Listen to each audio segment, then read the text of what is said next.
Hello, so this is a video mainly about hats, specifically crochet hats. Um, Now that I think of it, it's very odd that I haven't got like a pile of crochet videos because it is one of the main crafts that I do just about every day. I'm always working on something with crochet. I'm very fast, I'm very productive, and the main thing with crochet that I like is how good it is for my mental health. Just being able to keep my hands busy and my mind can just drift. Because if my hands are busy, I just feel the level of anxiety, which is pretty much constant inside of me, will kind of level out. And it's like I say, it's really good for my mental health, crochet, because it's very repetitive. I enjoy things that are repetitive. If I do a craft, you may or may not have noticed, I will do it a million times until I get sick of it, and then it goes away. Thing with crochet is I do it a million times and I still want more. I still crave more. As soon as I finish something, even if it's something that took me a really long time to do, and by the end of it I've hated every minute, by the end I want to do more.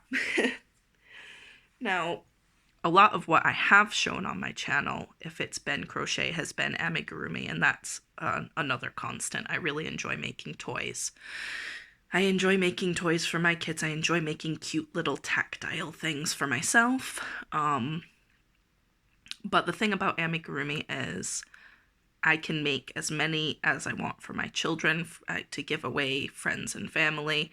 That's fine. But in the UK, selling amigurumi legally is very tricky. And I'm just not willing to jump through all the hoops to get to that point, so I do not sell my amigurumi pieces. However, I can sell hats. And recently I worked out a hat pattern that I really like, and then I did it several times because that's what I do.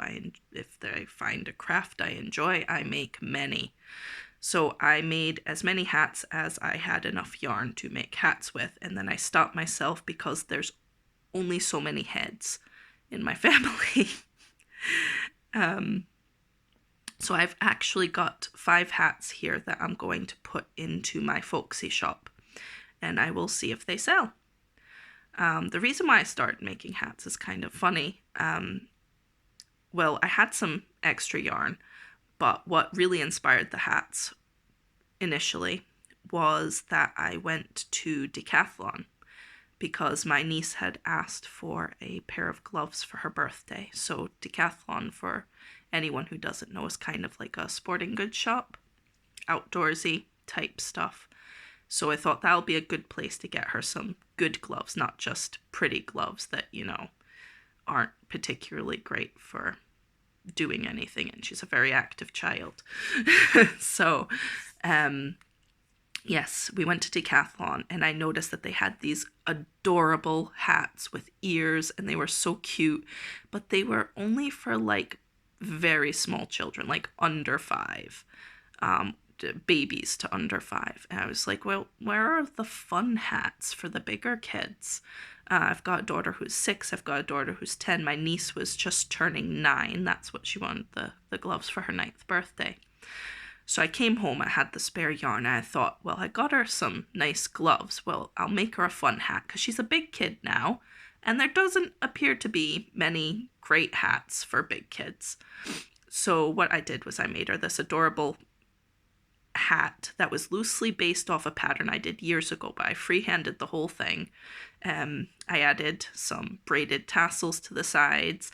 I added some teddy bear ears to the hat as well. And when it was done, it was just the cutest thing. And I wanted one for myself. But before I could make one for myself, I had to make one for each of my children. And they didn't want teddy bear ears. They wanted pom-poms. So I made them pom-poms. The hat looked adorable with pom-poms. It looks adorable with teddy bear ears. And then once my children had hats, my niece had a hat, I had a hat, I still wanted to make hats. It was still something I wanted to do. So I've made these 5 hats, which I'm going to very quickly show you. I will link to my Folksy and my Instagram, where there will be additional photos of the hats, so it's a bit easier to see like how they would look on a person. For the hats I made for my kids, I made the pom-poms, but these are fake fur pom-poms that I bought, and they are the softest fake fur I have ever felt in my life. I absolutely love these pom-poms. I'm regretting parting with them. Anyway, here's the hat. So it's kind of almost a hood style. I don't know if you can really see very well. Maybe from the side view you can see.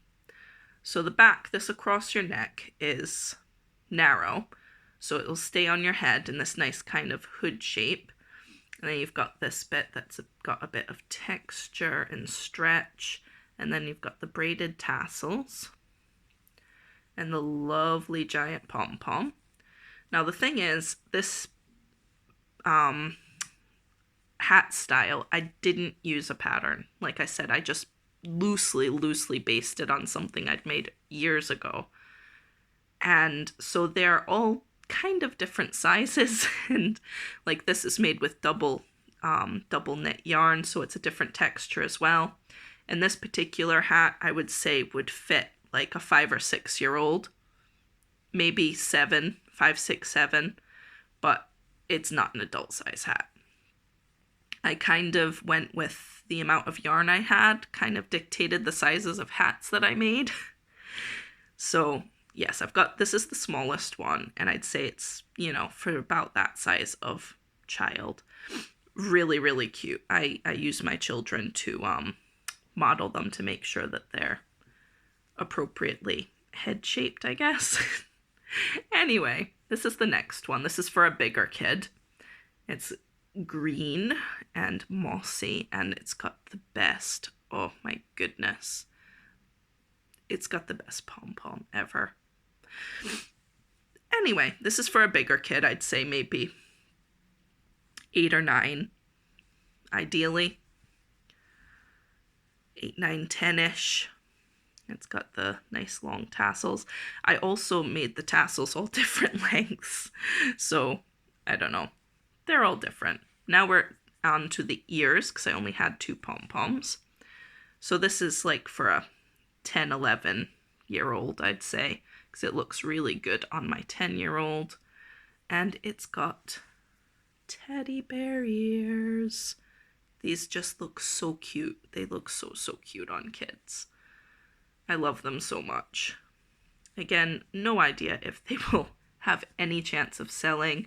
I know what I have to charge for, like, between cost of materials and time and all that. People are thinking they're going to pay £5 for a hat, and that's just not the case when it's handmade. But I can promise that it's made to a very high standard, and I'll just see how it goes. This is an adult size hat, which is in the reverse colors of this one, so it could be kind of a mommy and me set, should someone purchase them together. Anyway, so this is an adult size hat. Same style. It's got ears, it's got the hood, it's got long braided tassels. And as I say, there are many more photos in my Instagram and on my Folksy page if you're interested in seeing how they look on a head, which will be a plastic head because that's what I've got to photograph with. And this one's in all greens, and this color was listed. It's a lot brighter than the camera's picking up. It's like a kind of like a dirty gold color. It was listed as bronze, which I guess makes sense if you're thinking dirty gold color. But it looks so nice with this green, which is also a lot warmer than it looks in the camera. This is my favorite yarn. It's called Bracken, the color. And I've bought so much of it. It's all throughout my living room, in my throws. I've got a cardigan made with it, and my own hat that I made for myself is also made with this color. It's just so wonderful. Ticks all my boxes. So, yes, those are the 5 hats. And I also found when I was hunting around in my stash of things that I've made and not done anything with, a bunch of fingerless gloves. So there's like 3 pairs here. And I'm going to try and put these on my Folksy as well. This is my own pattern again. And each glove has a left and a right side, very specific, so that it's very comfortable. So I've got this tealy color, I've got a set of gray, very soft, and I've got a set of black. So fingerless gloves, it's probably not the best color to model with the black on the black background, but I'll see if so kind of looks like that. They're nice and cozy. There's plenty of room so that you're not catching on like a stiff bit. This is actually a pattern that I did for free on my blog, so I can link to that as well, should you be interested in making your own fingerless gloves. So all of these things that I have shown are made with acrylic yarn, except for I think this might be an acrylic wool blend. I got it from Aldi ages ago, so I certainly don't have the label any longer, but I think this is an acrylic wool blend. The rest are all acrylic, so they're all like vegan, I suppose, unless the dyes have something to do with animal products. I can't tell you. And yeah, so this is going to be in my Folksy shop, all of this, by the time this video is live. I plan on doing quite a few things to my Folksy shop just to see if there's any interest. Like I say, I do so many crafty things, and then I just hoard them all. I hoard all of my makes because the only other option is to sell them, and I'm not highly motivated to do that, I guess. But yeah, the things I make are kind of taking over my life. Something else I wanted to give you a quick sneak peek of, something I'm working on. I mentioned I do amigurumi. Now this is a little amigurumi tarantula. So this is a pattern I worked out myself, and I'm writing it slowly writing it. And he's really cute, and I think that people will enjoy making him if I can ever, like, finish the pattern. But just to give you an idea, this is my tufty tarantula, who is coming soon. And that's all I have for the moment. I will be back soon with more completely random things that I'm either working on or have finished or have perhaps even put in my shop for your browsing. Right. Oh, there he goes. Goodbye, tarantula. See you later. Bye.